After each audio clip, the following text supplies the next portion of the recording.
Telecom regulatory authority of India TRAI హైదరాబాద్లో south zone regional workshop నిర్వహించింది. ఈ కార్యక్రమంలో TRAI advisor B Praveen Kumar, joint అడ్వైజర్లు KV Suresh Babu, VS Raju, ITS DDG Hemant Rathwa, RBI AGM Teji Deepta Behera పాల్గొన్నారు. ఈ సందర్భంగా ట్యాప్ RO ITS advisor B Praveen Kumar మాట్లాడుతూ స్పామ్ కాల్స్, సర్వీస్ సమస్యలపై వచ్చిన ఫిర్యాదులు, వాటికి సూచించిన పరిష్కారాలతో ది బెస్ట్ ఇవి తీసుకుని చర్చించినట్టు తెలిపారు.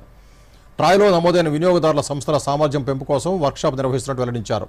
ఇక ఏడాది కాలంగా ట్రాయ్ చేపట్టిన వివిధ కార్యక్రమాలను ITS joint advisor KV Suresh Babu వివరించారు. కాగా సంవత్సరానికి ఒకసారి నిర్వహించే ఈ వర్క్షాప్లో టెలికమ్యూనికేషన్, బ్రాడ్కాస్టింగ్ రూల్స్, వినియోగదారుల హక్కులు, కొత్తగా తీసుకొచ్చిన నిబంధనలు, ట్రాయ్, సైబర్ సెక్యూరిటీకి సంబంధించిన అవగాహన కార్యక్రమాన్ని చేపట్టారు.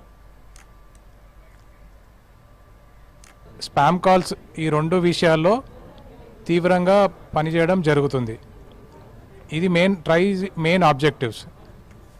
ట్రై ఇంకో ఆబ్జెక్టివ్ ఏంటంటే మన రూరల్ ఏరియాస్లో కస్టమర్స్తో ఇంటర్ఫేస్ చేసి కొత్త నిబంధనల అవగాహన, అదేవిధంగా వాళ్ళకు టెలికాం సర్వీస్ ప్రొవైడర్స్ ద్వారా వాళ్ళకి ఏమన్నా సర్వీస్ ఇష్యూస్ ఏమన్నా ఉంటే, ప్లస్ కొత్త టెక్నాలజికల్ డెవలప్మెంట్స్ మీద అవేర్నెస్ తీసుకురానికి ట్రై చాలామంది కన్జ్యూమర్ ఆర్గనైజేషన్స్ని రిజిస్టర్ చేస్తుందన్నమాట.